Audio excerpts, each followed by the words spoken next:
जय श्रीराम. गेले 62 दिवस आपण हे जे ब्रह्मचैतन्य गोंदवलेकर महाराज यांनी जे पुस्तक लिहिलेलं आहे प्रवचनांचं, ज्यात त्यांनी नामाचा महिमा गायला आहे, त्याचं आपण वाचन करतोय. आणि आजचा हा 63व्या दिवसाचं वाचन हे आपण लगेच सुरुवात करूया. आणि याचं आजचं शीर्षक आहे, प्रपंच जरुरीपुरताच करावा. पुष्कळ लोक जोडधंदा करतात. म्हणजे त्यांचा एक मुख्य धंदा असतो आणि त्याला मदत म्हणून दुसरा धंदा करतात. त्यांचं सर्व लक्ष मुख्य धंद्याकडे केंद्रित झालेले असते. म्हणजे जोडधंद्यामुळे जर मुख्य धंद्यात व्यत्यय येऊ लागला तर तो जोडधंदा जरुरीप्रमाणे बंदही करतात. आणि नफा नुकसानीचा प्रसंग आला तर जोडधंद्यातल्या नफा नुकसानीकडे विशेष आस्थेने पाहत नाही. प्रत्येक माणसाने परमार्थ हा मुख्य धंदा ठेवून प्रपंच हा जोडधंदा करावा. म्हणजे प्रपंचात होणाऱ्या लाभानीचा परिणाम भगवंताच्या अनुसंधानावरती होईल. म्हणजे आपण शेतकरी समजा आपण बघितलं तर तो त्याचा मेन धंदा म्हणजे शेती करणे. पण त्याने जोडधंदा म्हणून समजा कुक्कुटपालन केलं किंवा दुधाचा रतीप टाकणं म्हणजे दूध विकणं हा जोडधंदा केला. पण जोडधंदा त्याचा नफा तोटा त्याच्या मेन धंद्यावरती फरक पडू नये, त्याच्यावरती इम्पॅक्ट होऊ नये ह्याचा विचार केलेला असतो. तसाच आपण संसारी लोक जो आपण संसार करतो त्यासाठी आपला मेन बिझनेस हा परमार्थ असावा. म्हणजे आपण देवाचं नामस्मरण करावं, देवावरती श्रद्धा ठेवून त्याने सांगितलेल्या संतांनी सांगितलेल्या गोष्टींचं आपण आचरण करावं. हा आपला मेन धंदा असावा आणि संसार करणं हा आपला जोडधंदा असावा, असा त्यांनी या उदाहरणामध्ये आपल्याला सांगितलेलं आहे. परमार्थाच्या आठ प्रपंचने येईल अशा युक्तीने वागावे. भाजीला जसे मीठ लागतं तसं परमार्थाला प्रपंच लागतो.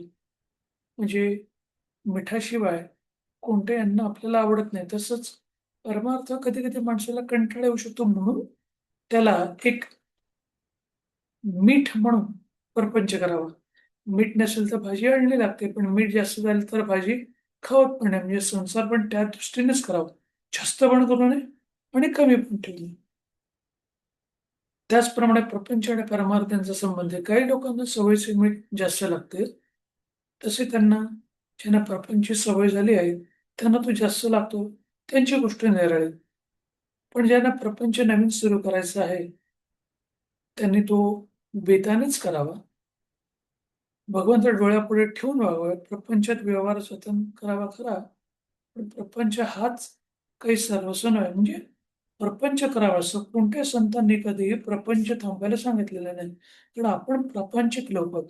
आपल्याला बायका, मुलं, शिक्षण, घर घेणं, गाडी घेणं, सगळ्यातल्या घरातल्या गोष्टी मॅनेज करणं, आपले रिलेटिव्हज, त्यांची लग्न, कार्य बऱ्याचशा गोष्टी असतात, राईट?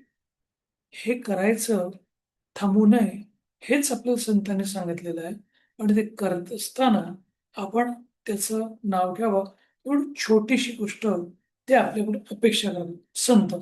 आणि ते करताना त्यांनी हे देखील सांगितलेलं आहे, की आपण त्याचं पथ्य बाळगावं. म्हणजे पथ्य काय आपण पालन करावं, की चोरी लबाडी करू नये, चहाडी करू नये, चुगली करू नये, लोकांबद्दल हेवा-देवा करू नये, मत्सर करू नये, द्वेष करू नये, लोकांशी प्रेमाने वागावं, प्रेमाने बोलावं. ह्या सगळ्या गोष्टी किती सहज साध्य आहेत, एवढ्याच गोष्टी आपल्याला संतांनी सांगितल्या. भगवंताचा विस्तार कोणत्याही कारणाने झाला तरी तो बरा नाही. पण प्रपंच सुखसोयी असल्यामुळे तो हो किंवा प्रपंचात दुःख झाल्यामुळे तो हो. प्रत्येकाला प्रपंचाची अत्यंतिक गरज आहे, पण आपण त्याला वाजवीपेक्षा जास्त महत्त्व देतो. त्यामुळे सगळं बिघडतं. म्हणजे अति पराजयात वाद नाही. म्हणजे आपण जेव्हा जास्त एखादी गोष्ट करतो, तेव्हा त्याचा आपल्याला त्रास होतो. प्रपंच पाहिजे आणि दुःख नको असं म्हणणे मी वेडपणा असेल. मूल असेल तर ते कधी ना कधीतरी आजारी पडायचेच. प्रपंच हा कोणाला सुटलाय? हा प्रपंच, हा संसार भगवंतानंच उत्पन्न केलाय, तर तो कोणाला तरी सुटेल का? म्हणजे प्रत्येकालाच प्रपंच आहे. आणि प्रपंच आला की त्याच्याबरोबर काहीतरी सुख आणि दुःख देखील असणार आहे. म्हणजे एखाद्या बाईला मूल झालं, मग त्या मुलाचा होण्याचा आनंद असतो, पण त्याबरोबर त्या मुलाला अंघोळ घालणं, दूध पाजणं, बाकीच्या त्याच्या ज्या सगळ्या गोष्टी करणं, ह्या मग त्याच्याबरोबर आल्याच आल्या.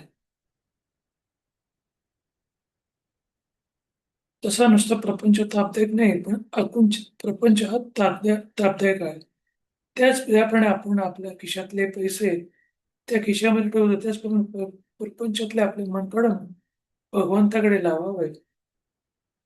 तसे करण्यात समाधान आहे. नवरा-बायकोचे ध्येय एकच असेल, तर त्याचा प्रपंच सुखाचा होतो. म्हणजे नवरा आणि बायको हे जर विरुद्ध दिशेचे विचार करणारे असतील, तर प्रॉब्लेम. पण 2 व्यक्ती कधीच सारख्या नसतात. पण आपण प्रपंच करत असताना आपण देवाचं नामस्मरण करावं किंवा देवाची पूजा करावी. या चांगल्या गोष्टींचा विचार करावा. ह्याच्यावरती तरी नवरा-बायकोचं एक मत असलं पाहिजे आणि जर ते नसेल, तर प्रॉब्लेम. जो मनुष्य हौसेने प्रपंच करेल त्याला तो करायला 24 तासही पुरणार नाहीत. पण जो जरुरीपुरता प्रपंच करेल, त्याला 3-4 तास पुरेसे आहेत. प्रपंचामध्ये कर्तव्याला चुकू नये, पण त्यामध्ये आसक्तीने गुंतून राहू नये. म्हणजे महाराज किंवा सगळे संत हेच सांगतात, की आपण आसक्तीने त्या संसारामध्ये एवढे गुरफटून जातो, की आपण प्रपंच म्हणजे सर्वस्व समजतो आणि आपण देवाचं नाव घेणं विसरतो किंवा पारंपरिकदृष्ट्या आपण ज्या गोष्टी करायला पाहिजेत, चांगल्या गोष्टी त्याचा आपल्याला विसर पडतो आणि म्हणूनच आपल्याला दुःख होतं. आपले व्यवहारातले कर्तव्य मनापासून केल्यानंतर त्याचे फळे रामाकडे सोपवावे आणि रामाचं नाव शक्य तितके घेऊन आपले मन त्याच्या ठिकाणी चिटकवावे. त्यासाठी त्याची मनापासून प्रार्थना करा. म्हणजे भगवंताचं नाव घेण्याकरता देखील त्याचीच प्रार्थना करावी आणि त्याने आपल्याला या सगळ्या गोष्टी द्याव्यात ह्याच्यासाठी त्याची करुणा बघावी. शेवटचं वाक्य, प्रपंच हा मोडक्या वस्तू नीट करण्याचा कारखाना आहे. तिथे मोडक्या वस्तू जितके जास्त असतील, तितकी शिकणाऱ्याला संधी देखील जास्त असते. म्हणजे हा जो 63व्या दिवसाचा जे प्रवचनाचं आपण वाचन केलं, त्यात त्याने सांगितले प्रपंच जरुरीपुरताच करावा. जास्त प्रपंच करण्यामध्ये काही आनंद मिळत नाही. तो करावा आणि प्रत्येक माणसानेच करावा. पण ते करत असताना प्रपंच बरोबरच आपलं परमार्थाकडे जो आपला मेन मुद्दा आहे तिकडे लक्ष असावं. देवाचं नामस्मरण करता प्रपंच करावा. म्हणून आपल्याला सुखामध्ये आनंद घेता येईल आणि दुःख असताना आपल्याला त्रास होणार. आता आपण 11व्याला श्रीरामाच्या नावाचा जप करूया. श्रीराम, श्रीराम, श्रीराम, श्रीराम, श्रीराम, श्रीराम. श्रीराम, श्रीराम, श्रीराम, श्रीराम, श्रीराम. श्रीराम, श्रीराम, श्रीराम, श्रीराम. धन्यवाद. हे आजचं 63व्या दिवसाचं प्रवचनाचं जे वाचन झालं, त्याचं तुम्ही श्रवण केल्याबद्दल तुमचा उर्वरित दिवस असाच आनंदाचा, सुखाचा, आरोग्यपूर्ण मजेने जावा, हीच त्या रामचरणी इच्छा व्यक्त करतो आणि इथेच थांबवतो.